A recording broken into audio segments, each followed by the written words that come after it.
Welcome to Mission to Inspire with Shola Ajibade, where inspiration, purpose, and abundance come alive. Together, we'll empower lasting change, helping you step boldly into your greatest potential. Hi, everyone. Welcome to the Mission to Inspire. My name is Shola, as you know, and I have got a wonderful guest here with me today. His name is Peter Bonney. Hi, Peter. How are you? Doing well, Shola. How are you? I'm good. Nice to have you on our platform today. Yeah, thank you. Nice to be here. Are you ready to unlock a life of abundance, wealth, and purpose? I'm Shola Ajibade, your money, abundance, and prosperity coach, and I'm inviting you to join me on the Faith Hub, where faith meets prosperity. Inside this hub, Faith Hub, you get to access my exclusive coaching, powerful money affirmations, and life-changing resources to help you attract financial success and walk boldly in abundance. Dive into my books, live sessions, and daily affirmations designed to transform your mindset and align you with divine wealth. Join me today on Faith Here and start speaking prosperity into your life. Download the app, Faith Here app, now and step into your season of massive abundance. I shall see you on Faith Here app. Join me there and see you soon. Peter is the CEO of Fastbreak. Now, I'm just going to say that, and then I'll leave it to that, because I really want you, Peter, to introduce yourself. Tell us a lot of, we want to know a lot about you. Okay. Before we go into today's interview. So, over to you, Peter. Yeah, no, I appreciate that, Shola. Yeah, thanks again for having me on. I'm really excited to talk to you. So yes, I'm the founder and CEO of Fastbreak, and we help companies respond to complex business questionnaires, things like RFPs, RFIs, security questionnaires, and we use their existing content. So the interesting thing about selling, if you're a company, no matter your size, and you're selling to big companies, that's the important thing, right? If your customer is big companies, then it's very common these days to have to respond to lengthy questionnaires in order to win business. And that might be upfront as part of the supplier selection, like, companies looking to buy any kind of product or service, they might send out a 50 or 100, 200 question document to everyone they want to bid on the business. And as the seller, you're getting these all the time, but they're all a little bit different. It's very, very time consuming to respond to them. And so what we do is we help companies leverage their internal content, like all of the responses they've prepared in the past, all their marketing materials, documentation, whatever it is they have, security information, and understand that knowledge and use AI to respond as much as possible automatically to these questionnaires, and then allow them to collaborate with their teammates to complete the rest. So it's it's an interesting and growing problem, because as corporate budgets get tighter, more and more companies are being more and more rigorous about their buying processes, and it's becoming a bigger issue for sellers. Yeah. Okay. Wow. Yeah. Wow. Okay. It's getting okay. That's good to know. So I'm sure you want to know more about this, because that's why we're here. Yeah. So what's interesting is I've been interested in this problem for at least the past 10 years. And about almost 9 years ago now, I started my first company that was tackling this problem sort of from a different angle. So let me go a little bit into my background and sort of how I stumbled on this, because I certainly didn't grow up thinking like, oh, someday I'm gonna build software to help companies buy and sell, just something I stumbled on. So after I came out of university, I ended up working in finance for a long time. I worked for a hedge fund in New York City for my career there. The type of investing I was doing, I got a lot of money, particularly mining companies. They'd have these plans for a mine. They'd go out and they'd have to spend all of that. They're kind of betting their entire future on a few key suppliers, right? They've raised $100 million, say, And they're going to invest most of that with the company that's actually building the mine, plus some other key suppliers. Yeah. And I observed that was a big challenge. I saw companies like really screw it up in a variety of different ways. And a lot of books and content and videos out there about how to be a better salesperson. But I realized that buying things is a challenge too when you're making such big bets. And Yeah. so I started my first company, Vendorful, with helping buyers kind of simplify these complex purchases. And yeah, and we were always sort of interested in kind of being at the intersection of these, these big deals. We thought, okay, well, the way to tackle it is to help buyers because buyers will dictate everything that happens with the sellers. And we built that business. It grew to be profitable and self-sustaining, but it really wasn't quite getting to what we wanted it to be in terms of actually tackling the biggest underlying problem. And we realized that even though it was a fine business, I think we'd actually made kind of the wrong strategic decision. That actually probably the way to tackle it was to come in from the seller side, and so that's what we did. We exited that business and started tackling the same problem from a different angle. This time, kind of helping sellers first, and that's Fastbreak. Ah, wow. Wow. That's interesting. That is really interesting. So, what inspired you actually to start it? Well, I'd always kind of had in mind that I wanted to do something entrepreneurial. My background in college and what I studied was applied math and computer science, and I always loved technology. I grew up with an old Apple computer in my house, and I loved programming it and making it do things. Right. And yeah, I always kind of wanted to do something like that. I didn't know what. And I had this career on Wall Street that was going along great. I worked with great people and I was doing well financially. Mm. But I kind of, as I was getting closer and closer to age 40, I just sort of realized that I was not, I don't think you're ever too old to start a new business, but to have a whole second career, I sort of felt like, okay, the clock was ticking. I better start doing something different if I'm going to have time to really invest years in it. Yeah. And so, yeah, that's what I did.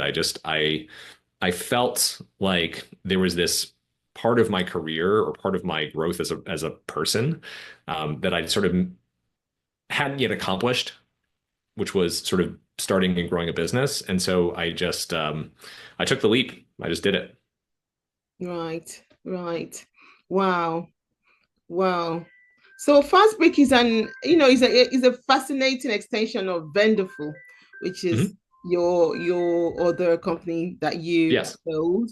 How does it empower sales team to close complex deals more efficiently? Well, so in the modern sales process, particularly when you're dealing with, like enterprise products or services, there's always both a complex buying team and a complex selling team. And it's really been interesting, to watch how sales software has evolved. The very, very first big piece of sales software was customer relationship management software, CRM. And that was really all about just kind of capturing information, very, very focused on, what do we know about the customer or the prospect, and what are our salespeople doing? They're really management tools, right? Like monitoring the activity of their salespeople. And then how sales technology has evolved, especially when you're talking about these, big products and services that are sold to large companies. It's really about collaboration and engagement, engaging the whole buying team, understanding who on your sales team, or let's call it extended sales teams. It's not just salespeople. Who from your team is getting involved in the sales process? And so that's where we sort of fit in. Um, when you're dealing with an RFP or an RFI or an information security questionnaire or a compliance document, it's a very structured approach. It's a very structured thing that the buyer is putting you through, but it's fundamentally the same thing. They've got a whole team of people on their side that are evaluating your proposal, and you've got to come forward with your best possible bid, your best presentation, and that means having the most accurate information, putting things in sort of the best possible light, addressing the problems of the buyer as much as possible. Are you ready to unlock a life of abundance, wealth, and purpose? I'm Shola Ajibade, your money, abundance and prosperity coach. And I'm inviting you to join me on the Faith Hub, where faith meets prosperity.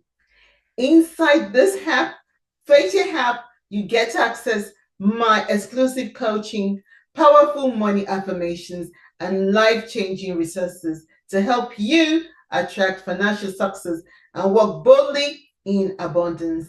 Dive into my books, live sessions, and daily affirmations designed to transform your mindset and align you with divine wealth. Join me today on Faith Here and start speaking prosperity into your life.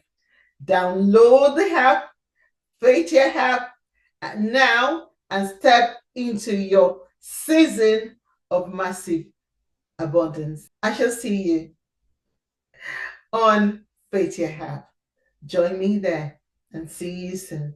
And so really we're all about bringing all of the resources you have at your disposal, right? That's your teammates, your existing knowledge, proposals you've sent in the past, which is a big step forward from the way it's typically done, which is really relying on people's memory. Like individual salesperson, has closed, XYZ deal in the past and sort of tries to remember, well, what did I say then?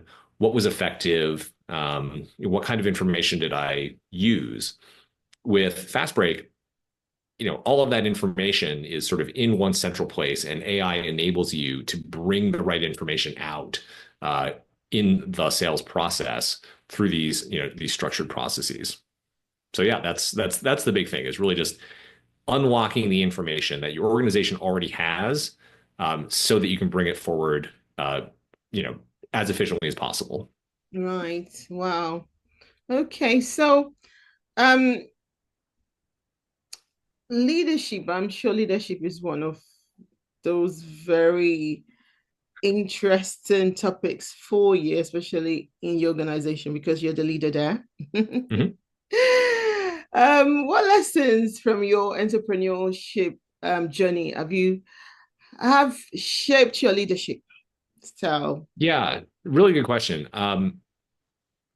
I personally, look, I think there's different leadership styles, Yes. and what works for me is not going to work for everybody. I've worked for people who I would classify as, let's say micromanagers. And that kind of has a negative connotation, but like I've worked for some that are very effective. They're very in the details of what every person on their team is doing, and that works for them, and sort of how their brain works and how they focus and how they get energized. For me, I'm very much the opposite. Like I don't have the patience to kind of hover over everybody on my team and sort of like really be in the details of everything they're doing. I want to focus on, hiring a good person that can act autonomously, giving them all the information and resources they need to succeed, and giving them kind of the freedom to succeed or fail, as the case may be. And that works for me. I think it's worked out well for our organization. It doesn't work for everybody, but that's my personal focus as a leader, is giving people a lot of freedom, defining the problems for them and the challenges and what they need to accomplish, but letting them figure out how to go about doing it. Now, I will say there's a few consequences that kind of style of management and leadership has for how you build an organization. For us, the people who fit best tend to be more experienced, right? People who are used to working on problems by themselves, or I should say, maybe not necessarily by themselves, but figuring out for themselves what needs to happen, even if that's collaborating with other people. Yeah. We've had less success, honestly, hiring junior people because they tend to get a little bit lost. Because, just as an organization, we're kind of like, pushing people out of the nest, and letting them fly. And if you don't have a lot of experience, that can be difficult to do. So, we tend to look for people with more experience, people who have, executed in the role previously, are looking for a step up in responsibility, and, just kind of letting them letting them guide their own journey, if that makes sense. Yeah, yeah. Wow. So I guess procurement. Yes, procurement's an interesting topic. Right. It's one of the things that you're really, really that you really deal with in your Yes. organization. So for the future of your organization, for example, what trends do you foresee shaping the future, especially for business to business procurement? Yes.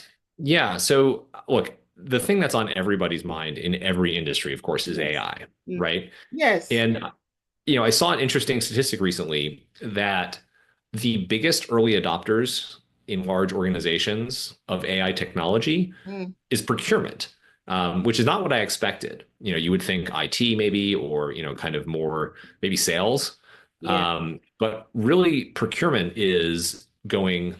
I don't want to say feet first, but they're going more aggressively into AI technology and Really. finding uses for it than other parts of the organization. Mm. And I think there's a few reasons for that. The biggest being that procurement just deals with a ton of unstructured data, and a lot of complex use cases, and having to have expertise in a whole bunch of areas where AI can be extremely helpful. And so the future of procurement is very much goes through AI. But the interesting thing about it is what I'm seeing happening is I think despite some maybe fears that AI is going to replace kind of these sort of knowledge Mm-hmm. jobs, Yeah. what I'm seeing is it's actually really just empowering people who are sitting in these seats to do more and do it better, Mm. and get more done and actually bring in more responsibility. So, with the benefit of AI technology, Mm-hmm. procurement teams are actually expanding their spend under management. Their portfolio isn't shrinking. Their responsibilities aren't shrinking to the point where the team is going to sort of also shrink. It's more like as they're able to tackle more, their responsibilities are growing even more, and they're being more effective, and the companies are getting more value out of it. So it's a very uncertain time. I Right. think like anybody who tells you they know what AI technology is going to look like in 5 years is lying.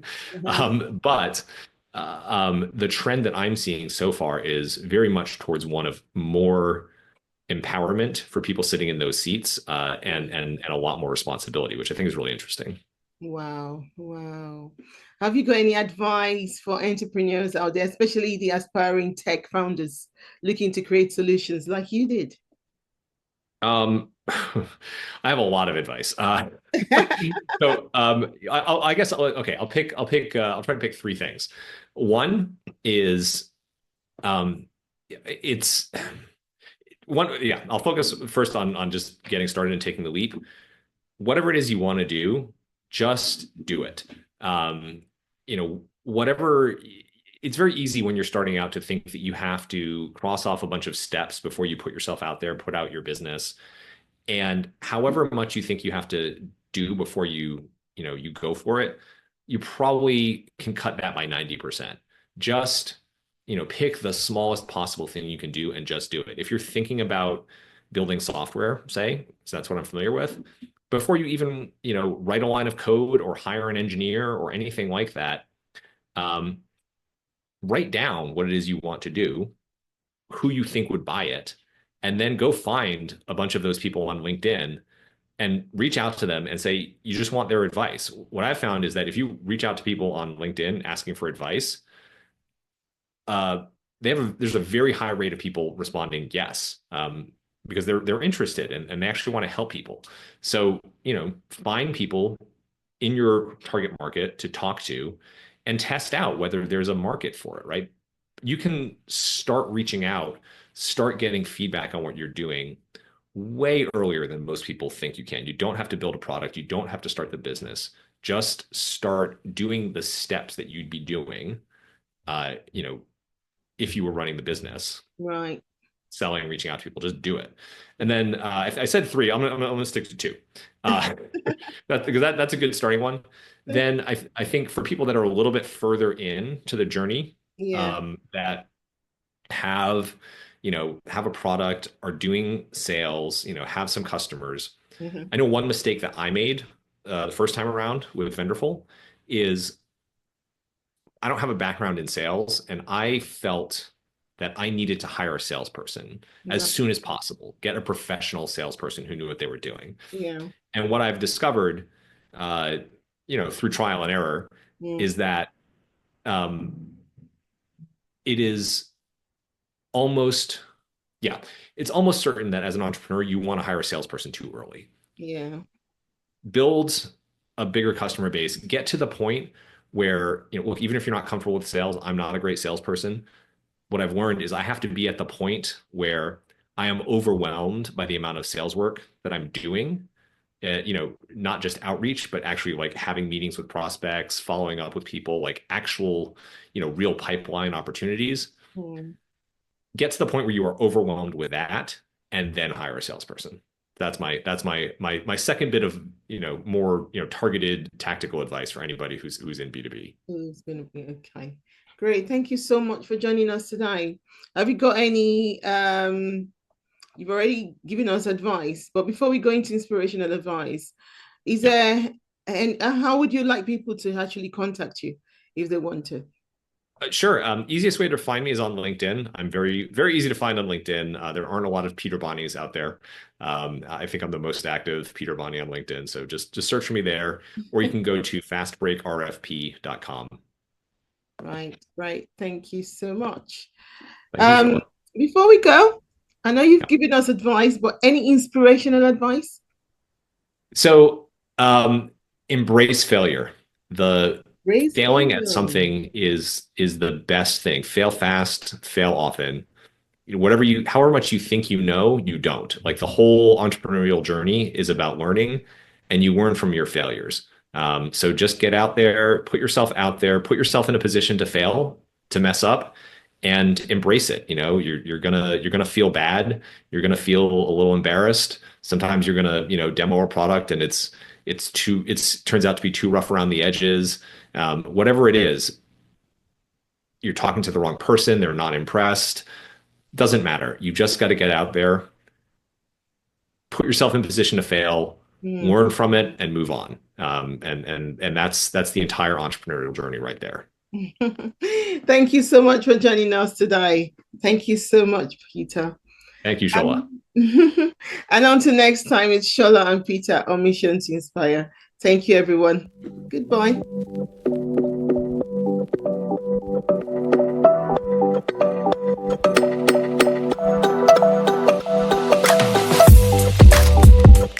Are you ready to unlock a life of abundance, wealth, and purpose? I'm Shola Ajibade, your money, abundance, and prosperity coach, and I'm inviting you to join me on the Faith Hub, where faith meets prosperity. Inside this hub, Faith Hub, you get to access my exclusive coaching, powerful money affirmations, and life-changing resources to help you attract financial success and walk boldly in abundance. Dive into my books, live sessions, and daily affirmations designed to transform your mindset and align you with divine wealth. Join me today on Faith Here and start speaking prosperity into your life.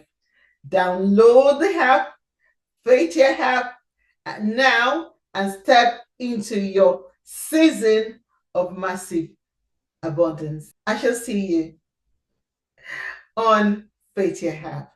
Join me there and see you soon.